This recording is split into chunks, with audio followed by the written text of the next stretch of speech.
24 जुलै हा दिवस अत्यंत दुर्लभ आणि शक्तिशाली आहे.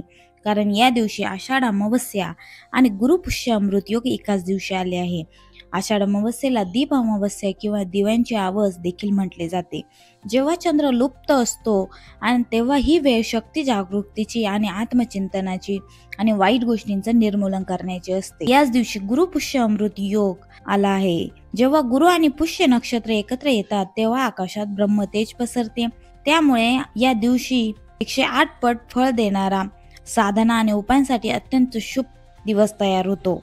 आज आपण या व्हिडिओमध्ये अशा 5 गोष्टी जाणून घेणार आहोत ज्या केल्याने घरामध्ये देवी लक्ष्मीचा वास स्थिर होतो. कारण हा दिवस एक विलक्षण योग आहे, एक अमृततुल्य संधी आहे. जेव्हा आषाढ अमावस्या आणि गुरुपुष्य अमृत योग एकत्र येतात तेव्हा गुरूंची कृपा एकत्रित प्रभावी ठरते. आपल्या घरातील दारिद्र्याचा नाश करण्यासाठी, पूर्वजांचा आशीर्वाद मिळवण्यासाठी आणि देवी लक्ष्मी मातेचं वास्तव्य निरंतर आपल्या घरात राहण्यासाठी हा दिवस अतिशय पवित्र आहे. आज मी जे तुम्हाला उपाय सांगणार आहे ते घर बसल्या करता येणारे आहे आणि संपूर्ण कुटुंबासाठी कल्याणकारी आहे. त्यामुळे हा व्हिडिओ शेवटपर्यंत बघायला विसरू नका. सगळ्यात पहिला उपाय म्हणजेच जुना दिवा लावणे. घरामध्ये जर एखादा जुना दिवा असेल, कोणत्याही धातूचा, पितळाचा, तांब्याचा, तो दिवा नीट स्वच्छ धुवून घ्यायचा आहे. त्यावर हळद कुंकू लावून, अक्षता टाकून, धूप दीप दाखवून तो दिवा प्रज्वलित करायचा आहे. आणि दिवा प्रज्वलित करत असताना दीपो हरतु मे पाप संध्या दीप नमोस्तुते या मंत्राचा जप करायचा आहे. तो दिवा ईशान्य कोपऱ्यात लावायचा आहे. ईशान्य कोपरा हा ईश्वराचा कोपरा आहे. त्यामुळे इथे ते लावलेला दिवा पूर्वजांचा आशीर्वाद मिळवून देतो, घरातील वास्तुदोष दूर करतो आणि गरिबी हटवतो. तसेच नकारात्मक ऊर्जा या दिवा प्रज्वलित केल्याने घरातून निघून जाते. त्यामुळे हा दिवा ईशान्य कोपऱ्यात नक्की लावा. त्यानंतर दुसरा उपाय म्हणजे गुरुमंत्राचा जप. या दिवशी गुरुमंत्राचा जप का करावा तर गुरुपुष्य अमृत योगात केलेला गुरुमंत्राचा जप तुमच्या जीवनातील अंधकार हटवतो, बुद्धी स्थिर करतो आणि आत्मशक्ती जागृत करतो. गुरूंची पूजा या दिवशी कशी करावी तर गुरूंची मूर्ती किंवा एखादा फोटो असेल तर तो स्वच्छ करून त्यावर चंदन लावून घ्यावे आणि चंदनाची माळ जर असेल घरात तर त्यावर शांतपणे बसून 108 वेळा ओम गुरुवे नमः किंवा गुरुर ब्रह्मा गुरुर विष्णू गुरुर्देव महेश्वरा साक्षात परब्रह्म तस्मै श्री गुरुवे नमः या मंत्राचा जप करा. नाहीतर तुमच्या गुरुने जर तुम्हाला एखादा मंत्र दिलेला असेल तर तो मंत्र जप करा. या उपायाने बुद्धीमध्ये स्पष्टता येते, आध्यात्मिक उन्नती होते आणि निर्णय क्षमता वाढते. त्यामुळे गुरुपुष्य अमृत योगावर गुरूंची सेवा करायला अजिबात विसरू नका.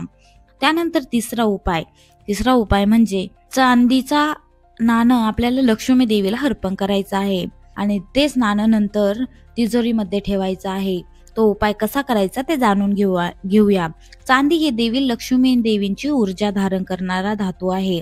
घरात शांती, धनप्राप्ती आणि समृद्धीसाठी चांदीचे प्रतीक अत्यंत शुभ मानले जाते. हा उपाय कसा करावा? घरामध्ये एखादं चांदीचे नवीन शुद्ध नाणं घ्यावे आणि देवी लक्ष्मी जवळ ठेवून त्यावर हळद कुंकू वाहून धूप दीप नैवेद्य दाखवावा आणि 108 वेळा ओम श्रीम श्रीये नमः या मंत्राचा जप करावा.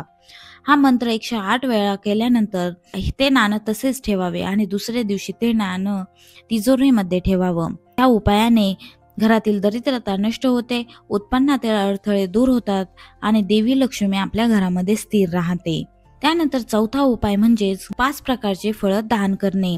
दीप अमावस्या आणि गुरुपुष्य अमृत योगावर फळं दान करणं म्हणजे सजीव ऊर्जा, पंचमहाभूतांचं एक प्रतिनिधित्व म्हणजे 5 फळे.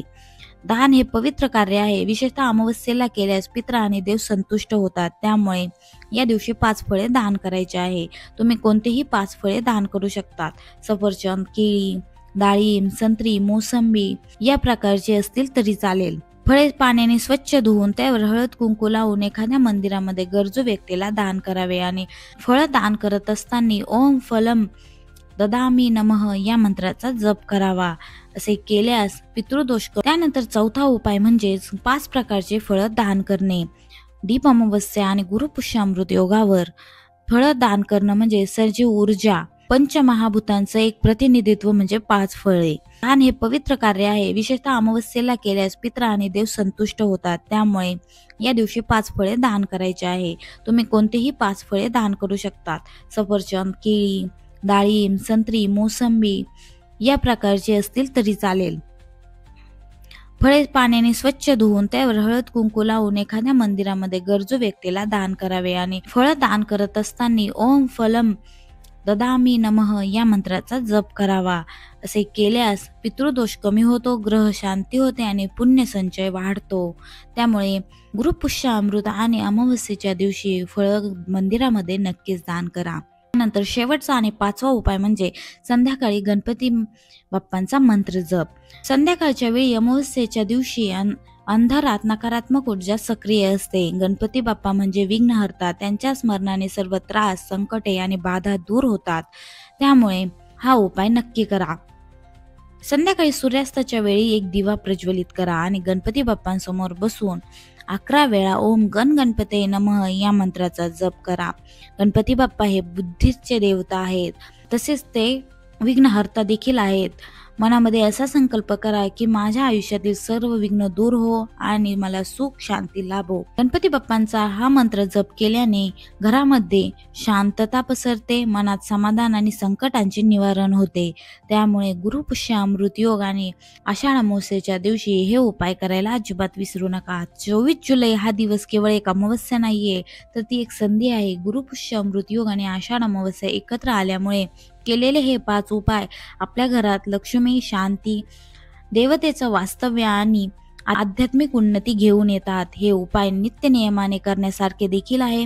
संकल्पाने आणि श्रद्धेने तसेच भक्तीने केलेले प्रत्येक कार्य आपल्या जीवनात दिव्यता घेऊन येते. त्यामुळे हे उपाय नक्की करा आणि या उपायांची तुमच्या मित्रमैत्रिणींना गरज असेल तर हा व्हिडिओ त्यांना शेअर करा. आणि अशाच आध्यात्मिक व्हिडिओंसाठी उपाय आणि उपासना चॅनलला सबस्क्राईब करायला विसरू नका. धन्यवाद.